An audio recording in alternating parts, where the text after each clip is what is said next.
Est-ce qu'il est préférable d'ouvrir sa société de transport quand le gasoil est à 1,50 ou quand le gasoil est à 2,40? Pas mal comme question ça. Bah écoutez ma théorie. En janvier, mon prix du gasoil est à 1,50 €, je travaille, super, etc. C'est un exemple, hein. Moi, en mars, tout d'un coup, il passe à 2,40 €. Le problème, c'est pas comment je vais le répercuter à mon client. Je vais lui indexer le prix du gasoil.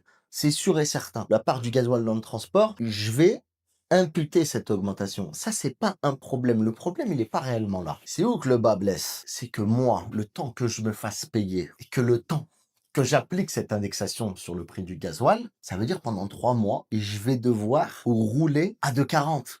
Je sais pas si vous voyez ce que je veux dire. C'est le délai, c'est surtout ce délai-là qui va bouffer ma trésorerie. Vu que moi, pour appliquer cette indexation du gasoil, elle se fait pas à l'instant T. Elle se fait à mon prochain paiement qui arrive bien plus tard. Et c'est pour ça qu'on parle souvent de bah, la trésorerie est en train de fondre. C'est totalement normal. Et le vrai problème, il n'est pas là. Il n'est pas tant dans l'augmentation, on pourrait dire l'augmentation.